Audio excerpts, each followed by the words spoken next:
Cold steel here. This is a cold steel goldeneye, and it's got a 3.5-inch blade. It's in S35VN, and it's got the G10 scales. And man, have I wanted to put my hands on one of these. So I picked up the silver eye, and it had the S35, but it had carbon fiber scales. And to be honest, I wasn't very happy with it. And I'm going to tell you why. But because I wasn't, I wanted to get my hands on one of these G10 versions because I wanted to see what's up. And so here it is. Thanks to Craig. Appreciate you, man. All of the, like the thumb screw and the pocket clip. Is it, what do you call that? The thumb ring? They're gold. Where on the silver eye, they're silver. Yeah. Hey, let's get that blade out. I'm going to slow roll it. Ooh, that action's tight. We're going to have to get in this one, Craig. Come on, man. This thing could be so much better than this. Yeah, it's very tight. All right. Well, here's what I wanted to check. And it's kind of there.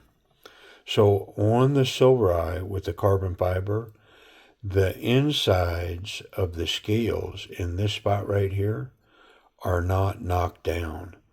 And on that carbon fiber, they're almost like razor blades. And I will tell you that they're not knocked down on this G10 either, but it's nothing like what I found on that silver eye. Yeah, so I definitely like the G10 version better. And I don't know if I like it overall, but I definitely like it better. But yeah, ooh, the action on this one is tight. Yep, so much so that I'm not even going to bother with it. Let's just get in it, man. See if we can't tune this little dude up a little bit. I like it. What a cool piece. I mean, it's kind of fancy schmancy with the gold highlights and all, but it should be a T10. Yeah, very cool. So, yeah, I keep my eye out for one of these with the G10. Now, this one's got the green G10, which I think is even more of an anomaly because you can't, those G10 versions aren't everywhere. Really elusive. And now this one's got G10 and it's green. So, yeah, I think it's even more of a unicorn. I think I gotta pull all three of these. Reversible pocket clip.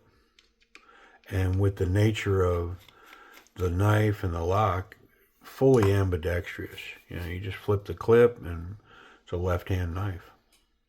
Yeah, pretty cool. Ooh, yeah, this needed tuned up. Pretty dirty up in here. No worries. That's what we're here for, man. All right, I'm going to pull that blade.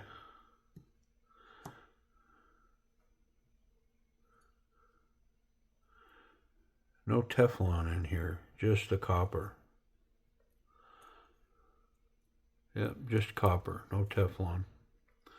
I need this pin out, and I need this pin out, and then that releases that, and then our spring can come. And I am going to take just a tadpole amount of tension off of this spring. I'm going to do it right now so I don't forget.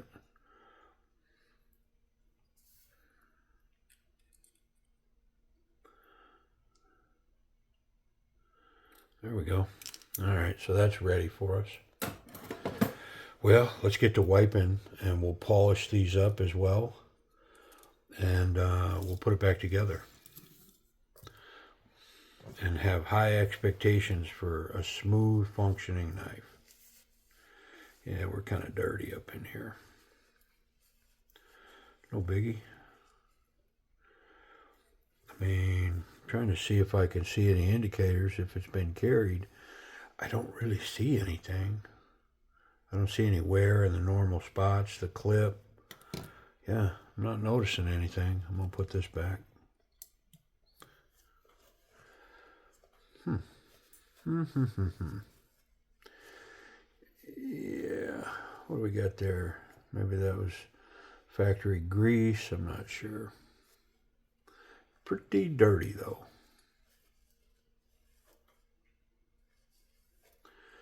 Beautiful S35VN blade.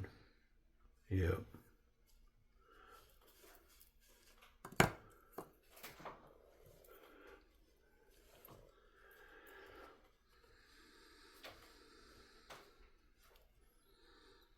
All right, nice.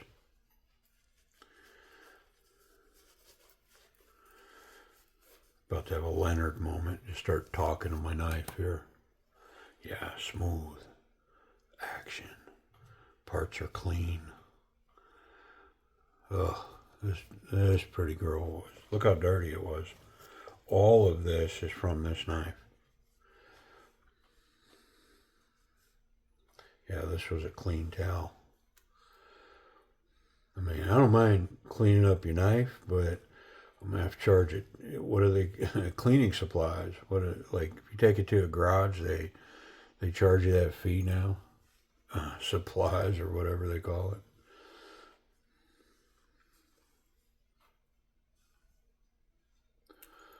All right, I'm gonna wipe these, and then I'm gonna polish them real quick.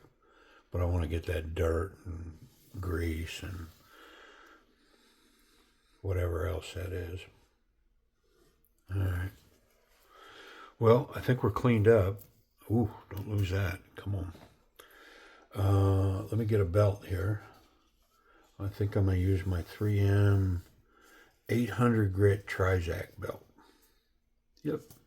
It'll do a great job of polishing up this. And it'll do it quickly. Yeah, there's no burrs on that. Yep, cleaned it right up. Oh, this side's got a burr. Yeah.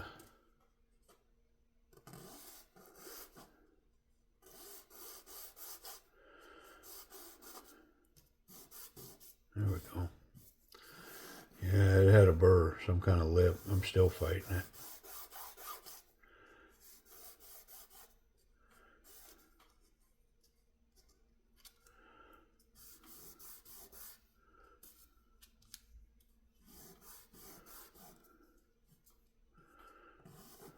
Okay.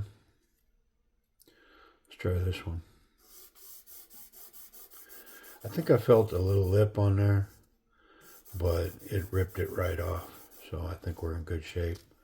Yeah, it's pretty cleaned up. This side's rough. Ooh, I can feel it. Which, if it's the side that's up against the G10, that's probably okay. I think where the pivot action happens is against the steel. Yeah, all right. All right, Chi. Well, let's reassemble.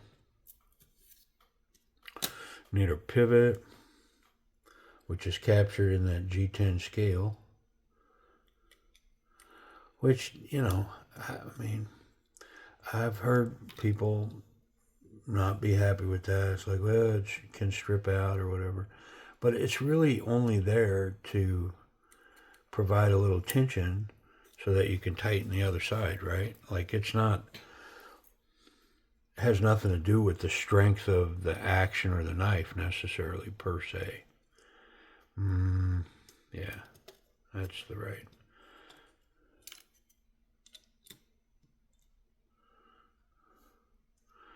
No, I don't think, yeah, that's the right one.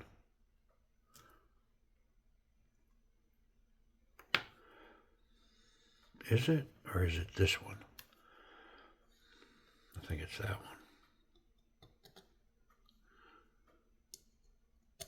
Yeah, that's it. Calm down, man. Not making sense. There we go. And what happened to our spring?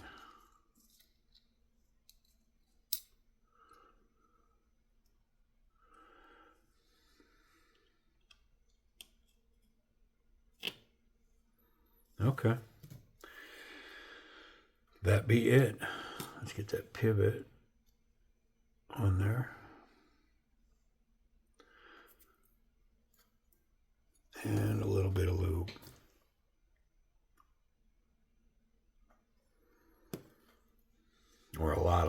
How about a lot of lube?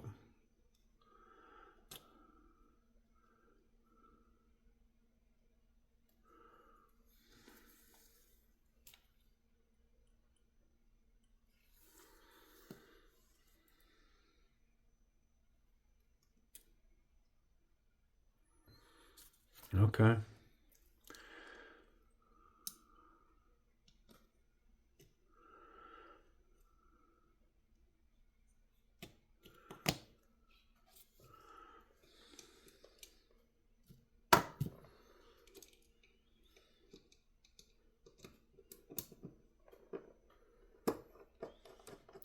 I think the only thing in play right now is it is possible that I took too much tension off of that. And if I did, I'm going to have to take it back apart and put a little tension back in it. It's possible. I'm going to check it right here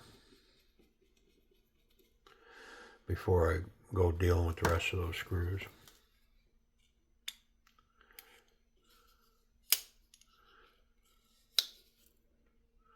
I'm going to say no. It's good to go.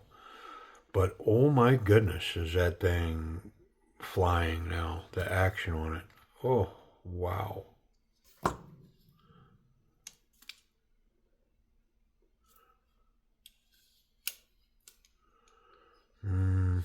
Yeah, I might need to put a little back.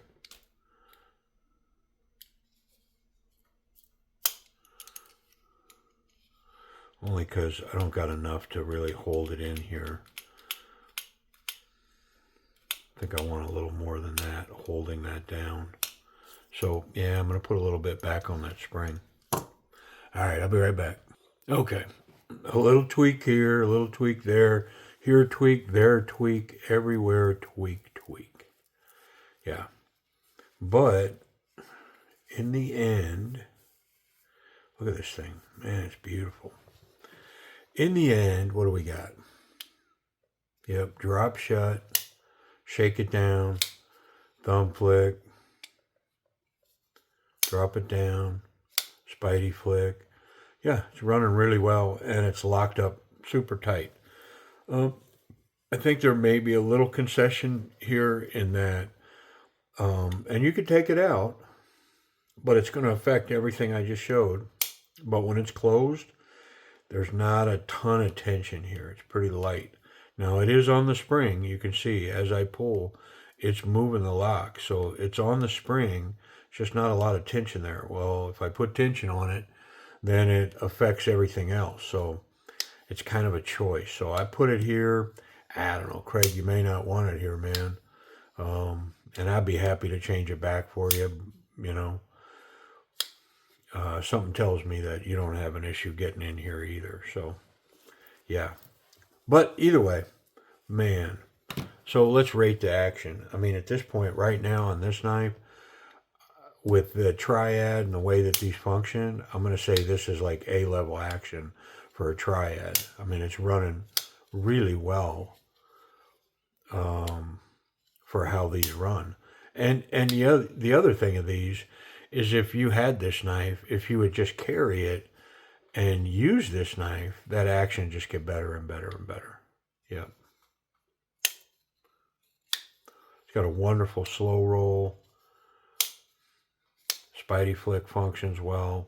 I mean, I'm going to call it A-level. Let's talk about ergonomics. So it's got nice jimping on the scales up here. None in the steel, but it's got nice jimping in the scale. Great platform for the thumb.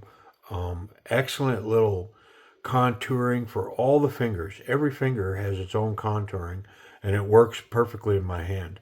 Just locks me in. Not so confident, confident, very confident. I mean, this is a confident grip. I am stuck into this knife. Pocket clip disappears. I don't even notice it in there. Reverse grip, very powerful. Excellent cap for the thumb. Yeah. This way, not so much. Not very comfortable at all. Let's check that pocket clip.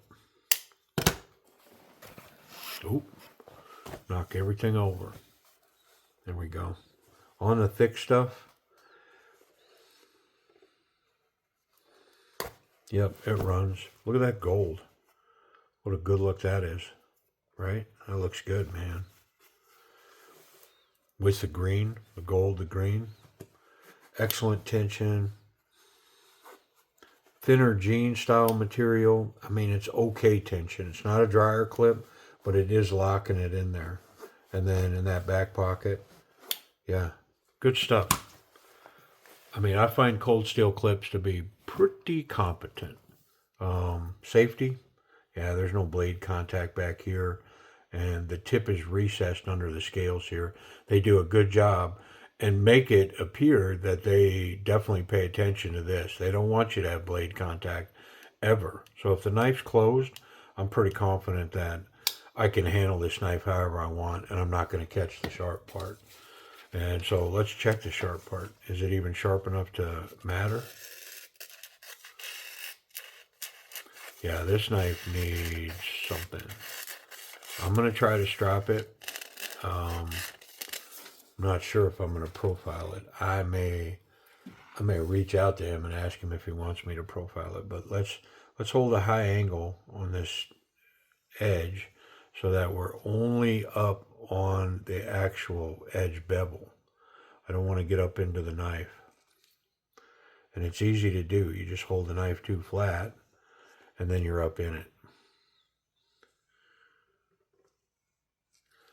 And all I'm trying to do here is something's hanging that blade up.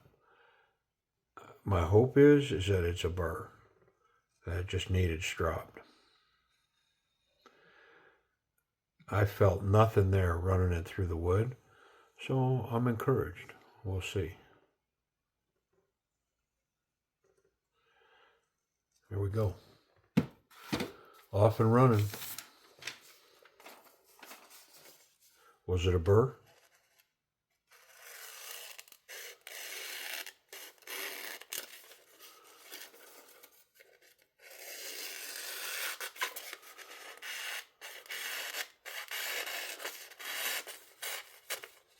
I mean, just the tiniest little bit more strop. All right, here we go. We're going to check it.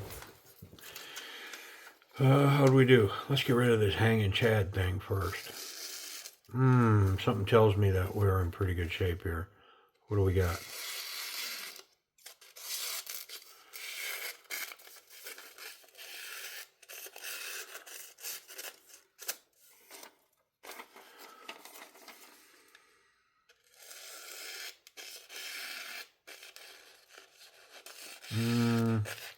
I mean, it doesn't have a great edge. And I've stropped it pretty good. I mean, it's really, really sticky. Very sticky. I think it's sharp.